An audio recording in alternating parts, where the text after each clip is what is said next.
Hello students, welcome to theory of abrogation. मेरा नाम है काशिफ खान और आज के इस वीडियो में हम डिस्कस करेंगे वुमेन रिजर्वेशन बिल 2023। ये अभी लोकसभा से पास हो गया है और राज्यसभा में इसको रखा जाएगा। अगर राज्यसभा से भी ये पास हो जाता है और प्रेसिडेंट की एसेंट मिल जाती है तो ये एक्ट में तब्दील हो जाएगा। तो क्या है ये बिल, क्यों इसको लाया गया है, ये किसके राइट्स की बात करता है और इसको क्या पहले लाया गया था, और अगर पहले लाया गया था तो क्यों ये लैप्स कर गया, इसका पूरा हिस्टोरिकल बैकग्राउंड और जो बदलाव होंगे आने वाले फ्यूचर में, इन सारी चीज़ों को हम इस वीडियो में डिस्कस करेंगे। तो वीडियो में अंत तक बने रहिएगा और अगर आपने हमारे चैनल को सब्सक्राइब नहीं किया है तो चैनल को सब्सक्राइब कर लें, साथ ही साथ बेल आइकन को भी दबा दें ताकि आने वाले वीडियो की नोटिफिकेशन आपको टाइम पर मिलती रहे। तो चलिए वीडियो को शुरू करते हैं। तो बात करें वुमेन रिजर्वेशन बिल की, तो इस बिल को इंट्रोड्यूस किया है पार्लियामेंट में श्री अर्जुन राम मेघवाल जी ने। ये हमारे minister of law and justice हैं और इस बिल को नाम दिया गया है नारी शक्ति वंदन अधिनियम। ये बिल जो है 1/3 वुमेन के रिजर्वेशन की बात करता है लोकसभा की सीट पर, स्टेट लेजिस्लेटिव असेंबली की सीट पर और legislative assembly of national capital territory की सीट पर। मतलब कि यहाँ जितने भी जो लोग हैं जो इलेक्ट होके आते हैं उनमें जो है वो 1/3 सीट जो है वो रिजर्व रहेगी वुमेन के लिए। हालांकि जब आप बात करते हैं 73rd और 74th अमेंडमेंट की, जो कि 1993 में लाया गया था, ये इंट्रोड्यूस करता है पंचायत राज और म्यूनसिपैलिटी की। और ये जो अमेंडमेंट था कॉन्स्टिट्यूशन का, ये उसी टाइम इंट्रोड्यूस करता था 1/3 सीट रिजर्वेशन की वुमेन की जो लोकल बॉडीज होती थी उनमें। तो यहाँ पर जो है अब बात हो रही है लेजिस्लेटिव असेंबली एंड लोकसभा में कि वहाँ पे भी वुमेन को रिजर्वेशन दिया जाए। तो ये बिल उसी के ऊपर है। अब जो ये बिल है ये अप्लाई होगा SC ST का जो लोकसभा में और स्टेट लेजिस्लेटिव असेंबली में रिजर्वेशन है उसके ऊपर भी। मतलब कि उनकी जो कैटेगरीज हैं उनके अंदर भी जो है 1/3 रिजर्वेशन जो है अब वुमेन को दिया जाएगा। ये जो वुमेन रिजर्वेशन बिल है इसको इंट्रोड्यूस किया गया है कॉन्स्टिट्यूशन के 28th अमेंडमेंट के थ्रू। तो मतलब कि कॉन्स्टिट्यूशन का जो 128वां अमेंडमेंट है उसके थ्रू इसको इंट्रोड्यूस किया गया है। और अगर ये अमेंडमेंट पास हो जाता है जल्द से जल्द, तो जैसा कि आप सभी को मालूम है कॉन्स्टिट्यूशन में अब तक टोटल 105 अमेंडमेंट हो चुके हैं। मतलब कि ये बिल अलग है, बिल आता है, कोई पास होता है कोई पास नहीं होता है, लेकिन जो पास हो जाता है वो एक्ट बन जाता है। तो इसी तरीके से अगर ये बिल जो है वो पास हो जाएगा तो कॉन्स्टिट्यूशन का ये 106 जो है वो अमेंडमेंट होगा। मतलब कि ये कहलाएगा 106 constitutional amendment act. So student, ये जो बिल है वो Lok Sabha and state legislative assembly जो है उसके अंदर जो है वो वुमेन के रिजर्वेशन की बात करता है। अब आप सभी को मालूम होगा कि हम लोग जो है वो एक फेडरल स्ट्रक्चर को फॉलो करते हैं जिसमें हमारे पास सेंट्रल में एक गवर्नमेंट है और स्टेट में एक गवर्नमेंट होती है। सेंट्रल में हमारे पास पार्लियामेंट है जो लॉ बनाती है, जहाँ पर हमारे पास लोकसभा है और राज्यसभा है। और स्टेट में कुछ स्टेट में हमारे पास लेजिस्लेटिव काउंसिल है और सारे स्टेट में जो हमारे पास लेजिस्लेटिव असेंबली है। तो ये सिर्फ और सिर्फ जो है रिजर्वेशन की जो बात कर रहा है वो सिर्फ और सिर्फ जो है लोकसभा और स्टेट लेजिस्लेटिव असेंबली में बात कर रहा है। मतलब जहां पे जो पीपल रिप्रेजेंट होके जाते हैं, जहां पे वोट के सिस्टम से जो है वो लोगों को इलेक्ट किया जाता है।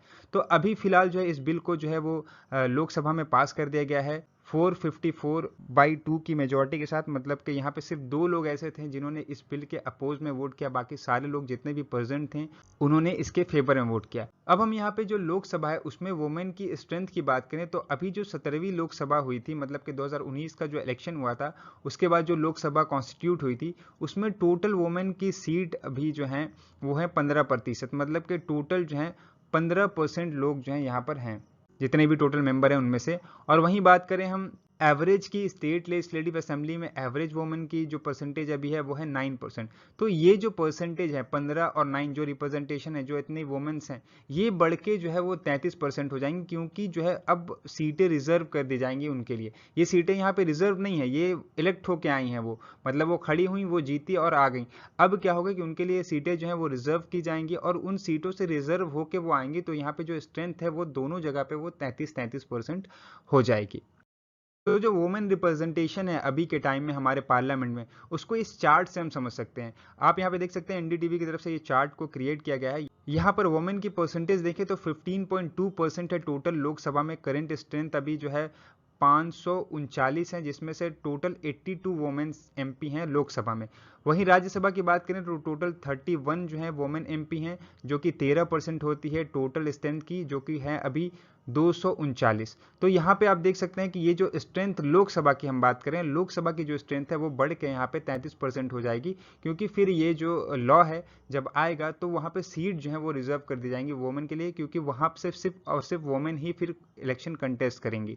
वहीं हम बात करें स्टेट की, तो स्टेट की में अभी अगर हम कंडीशन यहाँ पे देखें तो एक ऐसा स्टेट है यहाँ पे त्रिपुरा, जिसके पास सबसे ज्यादा वुमेन रिप्रेजेंटेटिव हैं उनके लेजिस्लेटिव असेंबली में 15%। वहीं सबसे कम हम बात करें तो मिजोरम है, जहां पे 0% वुमेन रिप्रेजेंटेशन है लेजिस्लेटिव असेंबली में। तो यहाँ पे आप देख सकते हैं कि जो लेजिस्लेटिव असेंबली के अंदर में जो वुमेन का रिप्रेजेंटेशन है वो बहुत कम है। इसको बढ़ाने की जरूरत है, क्योंकि वुमेन एम्पावरमेंट पे हम बहुत सारा काम कर रहे हैं, उनके लिए जो है बहुत लॉ एंड पॉलिसी बनाई जा रही है।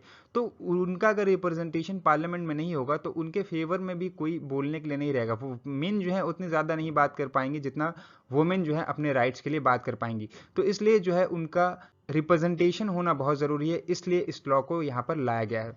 अब जैसे कि आप जानते हैं जो सेंसर है उसके मुताबिक जो है इंडिया में अब जो आबादी है वुमेन की वो 50% है। तो जब आबादी उनकी 50% है तो उनका रिप्रेजेंटेशन इतना कम क्यों है? इसलिए उनका रिप्रेजेंटेशन को बढ़ाने के लिए यहाँ पे इस लॉ को लाया गया है।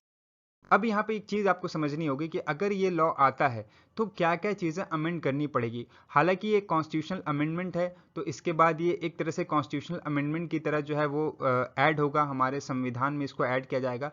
तो ये बहुत सारे जो संविधान के जो आर्टिकल्स हैं उनको ये चेंज कर देगा। अब जैसे एक संविधान का एक आर्टिकल है 239 ए सब क्लाउज 2 सब क्लाउज बी। अब ये जो है इसमें कुछ जो है सब क्लाउज ऐड किए जाएंगे, जैसे बी और बी।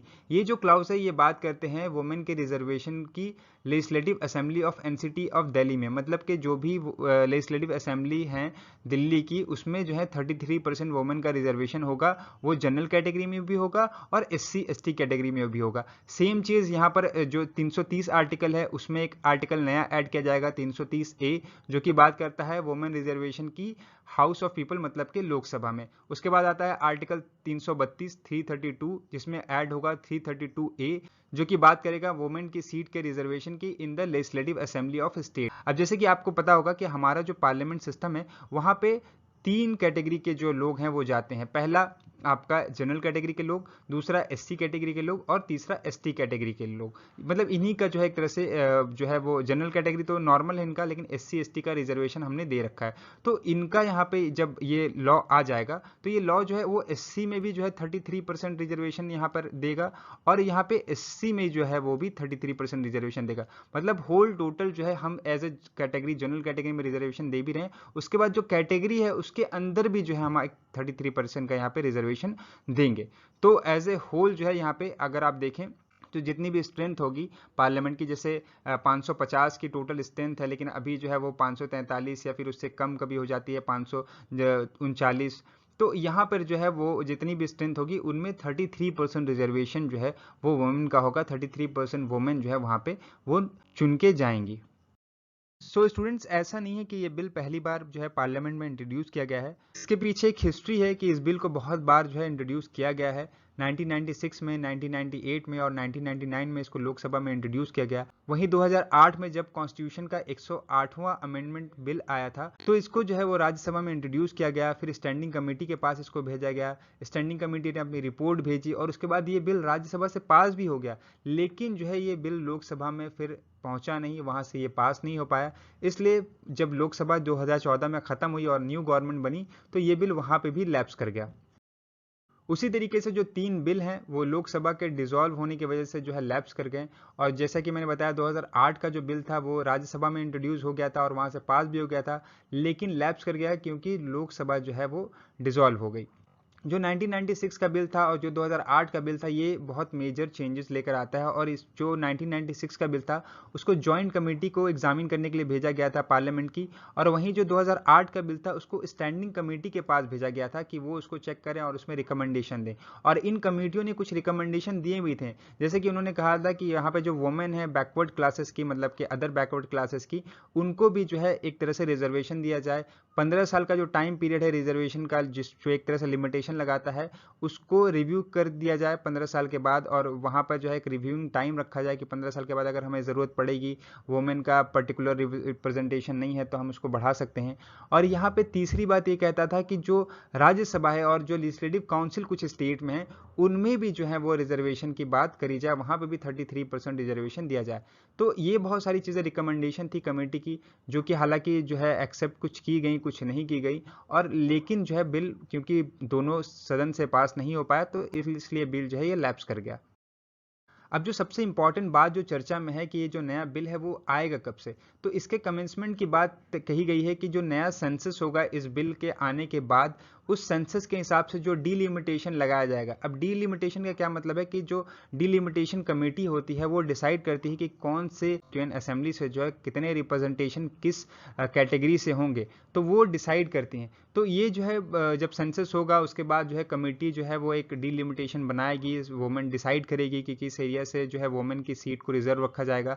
तो इन सब चीज़ों के ऊपर जो है वो यहाँ पे देखने के बाद जो है इस चीज़ को जो है वो इन्फोर्स में लाया जाएगा। मान लीजिए एक्ट बन भी जाता है, तो ऐसा नहीं कि नेक्स्ट इलेक्शन जो है वो इस बेसिस पे होगा और नेक्स्ट इलेक्शन से ही जो है वुमेन जो है 33% रिजर्वेशन जो है पाने लगेंगी, ऐसा नहीं होगा। जो नया सेंसस होगा और उसके बाद जो डीलिमिटेशन, जैसा कि आपको मालूम हुआ कि 2001 के बाद से इसको फ्रीज कर दिया गया है 2026 तक, तो उम्मीद है कि 2026 से पहले ये लॉ जो है वो इम्प्लीमेंट नहीं होगा।